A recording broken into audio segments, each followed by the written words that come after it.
یہ مثال خود نبی اکرم صلی اللہ علیہ وسلم نے دی ہے۔ ایک بڑی طویل اور بڑی پیاری حدیث ہے۔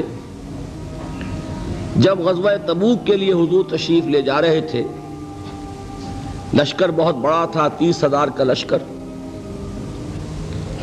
اس وقت ایک موقع ایسا آیا کہ چونکہ رات کو سفر کیا کرتے تھے، عرب میں آپ کو معلوم ہے دن میں شدید گرمی، لہذا جب طویل سفر ہوتا تھا تو زیادہ سے زیادہ کوشش ہوتی تھی کہ رات کے وقت جتنا بھی فاصلہ طے ہو جائے، پھر فجر کی نماز ادا کر کے بھی جب تک دھوپ کی تمازت نہ ہو، جتنا بھی آگے سفر طے کر لیا جائے، جب دھوپ ہو جاتی تھی تو پھر قیام۔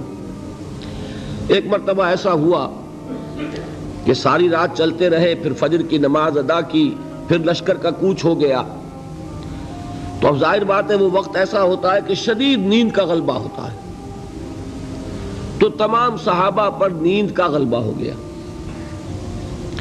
نتیجہ کیا نکلا کہ اب اونٹنیاں جو ہے یا اونٹ جن پر وہ سوار تھے، انہیں گویا کہ آزادی نصیب ہو گئی۔ کسی کا منہ ادھر کو اٹھ گیا ادھر چل پڑی، کسی کا ادھر اٹھ گیا ادھر چل پڑی، کسی کو کیکر کا درخت نظر آ گیا، اس میں کھڑے ہو کر ناشتہ فرمانا شروع کر دیا، اس لیے کہ جو اوپر سوار ہے وہ اونگ رہا، اور لشکر پورا منتشر ہو گیا۔ حضرت معاذ بن جبل رضی اللہ تعالی عنہ یہ راوی ہیں اس واقعے کے اور اس حدیث کے، انصاری صحابی ہیں، اور ان کے شان میں حضور نے یہ الفاظ استعمال فرمائے ہیں کہ اعلمہم بالحلال والحرام معاذ بن جبل، میرے صحابہ میں حلال اور حرام کے احکام سے سب سے بڑھ کر واقف معاذ بن جبل ہیں۔ یعنی فقہی معلومات ان کی بہت تھی۔ اللہ نے جیسا میں نے کل عرض کیا تھا، ہر چیز کا اپنا ایک تقاضا ہوتا ہے۔ کسی کا فلسفیانہ ذہن ہوتا ہے، اسے قانون سے دلچسپی نہیں ہوتی، کسی کا قانونی ذہن ہوتا ہے، اسے فلسفے سے دلچسپی نہیں ہوتی۔ تو حضرت معاذ بن جبل رضی اللہ تعالیٰ عنہ کو قانون اور احکام سے بڑی دلچسپی تھی، تو حضور نے فرمایا اعلمہم بالحلال والحرام معاذ بن جبل۔ انہی کو عامل بنا کر حضور نے یمن بھیجا تھا۔ تو جو گفتگو اس وقت ہوئی تھی وہ بہت اہم ہے فقہی اعتبار سے، کہ اجتہاد کے لیے وہی دلیل ہمارے ہاں، وہی حدیث جو ہے بطور دلیل بیان ہوتی ہے۔ حضور نے فرمایا معاذ تمہیں میں یمن بھیج رہا ہوں، کوئی معاملہ پیش آئے گا تو کیا کرو گے؟ عرض کیا کہ حضور اللہ کی کتاب کی طرف رجوع کروں گا، جو حکم ملے گا اس کے مطابق فیصلہ کروں گا۔ آپ نے دریافت فرمایا اگر اللہ کی کتاب میں کوئی واضح حکم نہ ملے تو کیا کرو گے؟ تو عرض کیا کہ حضور پھر میں آپ کے فرامین، آپ کے فرمودات جو بھی میرے علم میں ہے ان کی طرف رجوع کروں گا، اس کے مطابق فیصلہ کروں گا۔ پھر تیسری مرتبہ سوال کیا اگر میری بھی کوئی بات تمہارے علم میں نہ ہو پھر کیا کرو گے؟ تو عرض کیا ثم اجتہد، پھر میں اجتہاد کروں گا۔ تو حضور نے شاباش دی کہ یہی طریقہ ہے، یہیں سے وہ لفظ اجتہاد چلا ہے، اور اجتہاد کے لیے جو دلیل ہے نقلی منقول حضور سے وہ یہی حدیث ہے۔ بہرحال یہ تعارف ہو گیا حضرت معاذ بن جبل کا۔ وہ راوی ہیں، وہ فرماتے ہیں کہ بقیہ تو سب لوگ جو ہے اونگ رہے تھے اور لشکر منتشر ہو گیا تھا، لیکن میں خاص طور پر حضور کے ساتھ ساتھ لگا رہا۔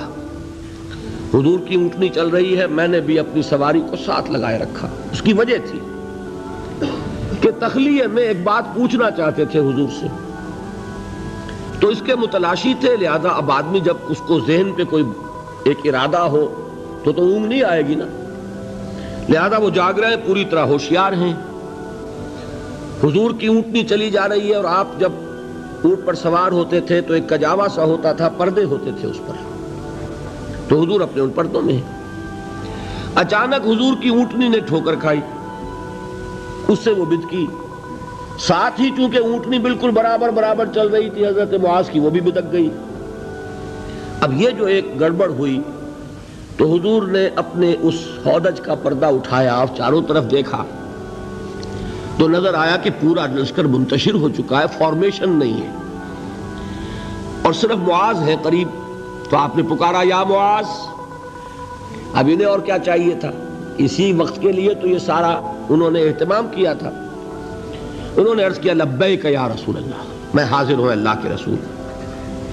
حضور نے پھر آواز دی ادنو دونک اور قریب آ جاؤ، قریب ہوئے، ادنو دونک اور قریب آ جاؤ، یہاں تک کہ الفاظ یہ ہیں کہ دونوں اونٹنیاں ایک دوسرے سے مس کرنے لگی، بالکل برابر برابر۔ حضور نے فرمایا معاذ سے رضی اللہ تعالی عنہ کہ میں نہیں سمجھتا تھا کہ لشکر اس طرح منتشر ہو گیا ہوگا اور لوگ مجھ سے اتنے فاصلے پر ہوں گے۔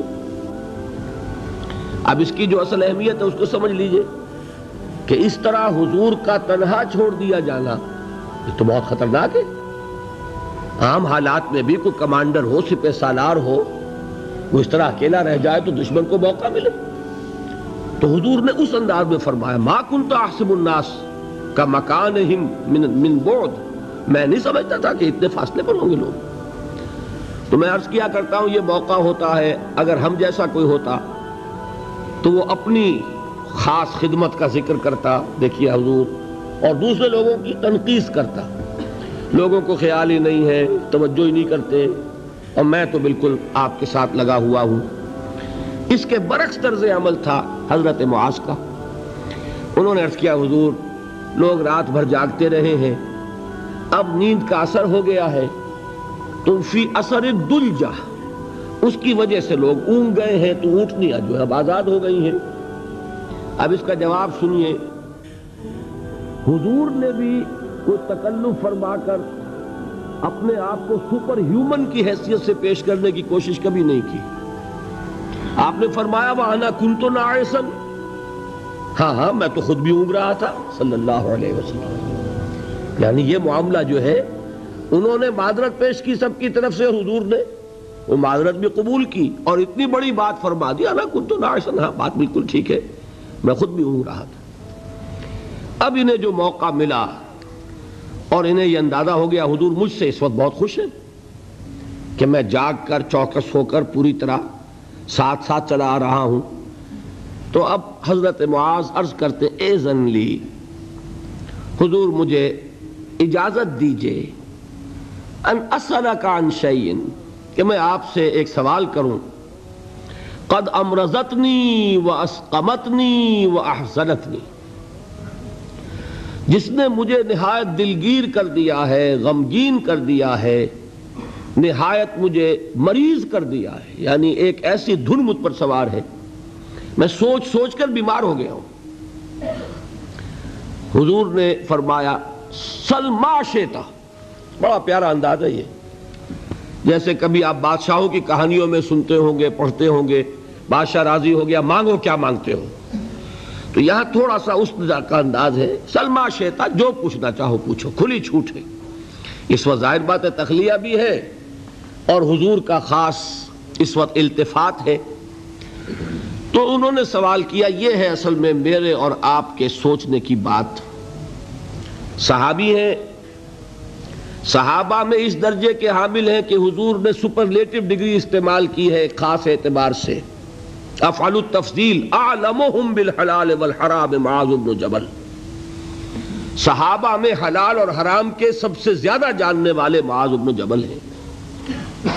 حضور کے نکاحوں میں ان کا وہ مقام ہے کہ یمن کا گورنر بنا کر بھیجا ہے، لیکن انہیں کیا فکر دامنگیر ہے۔ عرض کرتے ہیں حضور مجھے وہ بات بتا دیجئے، حدثنی بشیء یدخلنی الجنہ ویباعدنی عن النار، حضور مجھے وہ ایک بات بتا دیجئے جو مجھے جنت میں داخل کرا دے، جہنم سے چھٹکارا دلا دے۔ یہ ہے وہ راہ نجات موضوع جس پر یہ ساری گفتگو ہو رہی ہے، اس کی اہمیت کیا ہے۔ انہوں نے یہ نہیں سمجھا کہ ہمارے لیے تو نجات ٹیکن فار گرانٹڈ ہے، ہمارے لیے تو جنت میں سیٹ ریزرو ہے، ہم محمد کے صحابی ہیں صلی اللہ علیہ وسلم، ہمارے لیے کیا سوال، محاسبہ ہوگا اوروں کا ہوگا، جزا سزا ہوگی اوروں کو ہوگی، نہیں۔ ان صحابی کو یہ فکر دامنگیر ہے، اور کیا الفاظ کہے، قد امرضتنی واسقمتنی واحزنتنی، مجھے تو اس فکر نے بیمار کر دیا ہے، مجھے سخت غمگین بنا دیا ہے۔ مرض اور سقم، سقیم، انی سقیم، یہ معلوم ہوگا آپ کو، بیمار کو کہتے ہیں، اور مرض تو ہے قد امرضتنی واسقمتنی واحزنتنی۔ اب اس کا جواب حضور نے جو دیا وہ اس وقت اس کے پورے الفاظ مجھے یاد نہیں، لیکن وہ وہی ہے جو سورۃ العصر میں آ رہا ہے ہمارے سامنے۔ شہادت دو اللہ کے سوا کوئی معبود نہیں اور میں اس کا رسول ہوں، اس پر جم جاؤ، اور اللہ کے ساتھ شرک ہرگز نہ کرو، اور اسی پر تمہاری موت واقع ہو جائے، تم جنت میں داخل ہو جاؤ گے۔ اچھا، جواب تو مل گیا۔ اب شرک کے معنی کیا ہے وہ ایک تقریر مکمل ہوگی، صرف یہ ہے کہ ان الفاظ میں تو یوں سمجھیے نہ کہ مضامین کے دریا ہیں جو کوزے میں بند کیے گئے۔ جو بات اس وقت مجھے بتانی تھی وہ یہ تھی، اس کے بعد اب حضور خود ایک سوال کرتے ہیں، یعنی میں کہا کرتا ہوں کہ اب دریائے سخاوت جوش میں ہے، تم نے جو پوچھا تھا پوچھ لیا، میں نے جواب دے دیا۔ افلا ادلک یا معاذ، تو اے معاذ کیا میں تمہیں یہ نہ بتاؤں براس ھذا الامر وعمودہ وذروۃ السنام منہ، کہ یہ جو دین ہے ہمارا، اس کی جڑ کیا ہے، اس کا تنا کیا ہے، اس کی چوٹی کیا ہے۔ میں نے عرض کیا تھا نا کہ حضور نے تمثیل اختیار کی ہے کہ دین میں کیا پہلے ہے کیا بعد میں ہے، کس کی حیثیت جڑ کی ہے، کس کی حیثیت تنے کی ہے، کس کی حیثیت چوٹی کی ہے۔ جب تک کہ اس کا فہم حاصل نہیں ہوگا، ہو سکتا ہے کہ بنیادی باتیں آپ نظر انداز کر رہے ہوں اور ثانوی اور غیر اہم باتوں کو آپ بڑی مضبوطی سے تھام کر بیٹھے ہوئے ہوں۔ اسی کو کہا تھا حضرت مسیح علیہ السلام نے یہودی علماء پر تنقید کرتے ہوئے کہ تم مچھر چھانتے رہتے ہو اور سموچے اونٹ نگل جاتے ہو، بڑے بڑے گناہ تو کر رہے ہو اور چھوٹی چھوٹی باتوں کے اوپر دست و گریبان، مناظرے اور جھگڑے۔ یہی حال ہمارا ہے آج۔ سود جیسا گناہ، اس میں پوری قوم ملوث۔ جھگڑا کس پر ہو رہا ہے کہ رفع یدین ہے یا نہیں ہے، ہاتھ یہاں بدیں گے یا یہاں بدیں گے، اس پر تو جھگڑے ہیں۔ من دیگرم تو دیگری، اس پر فرقے بازی۔ لیکن سود، رشوت، حرام خوری، یہ سب کر رہے ہیں۔ حالانکہ یہ ہے جڑ کی بات، وہ ہے ثانوی بات۔ اسی کو کہا کرتے ہیں کہ اشرفیاں لٹیں اور کوئلوں پر مہر۔ کس قدر حماقت ہے، اشرفیوں کی حفاظت نہیں ہو رہی، کوئلوں کی حفاظت ہو رہی۔ یہ کیوں ہوتا ہے؟ سینس آف پروپورشن نہیں رہتا، کس چیز کی کیا اہمیت ہے، نسبت و تناسب درست رہے، دین میں جڑ کیا ہے، تنا کیا ہے۔ اب یہ تشریح حضور نے فرمائی اور اس کے لیے تمثیل اختیار فرمائی، وہ کس سے کی ہے؟ وہ درخت کی ہے۔ درخت کی ایک جڑ ہے، درخت اس پر کھڑا ہے، غذا وہاں سے مل رہی ہے، جڑ سوکھ جائے گی، درخت سوکھ جائے گا۔ پھر تنا ہے، پھر اس کے اوپر چوٹی ہے۔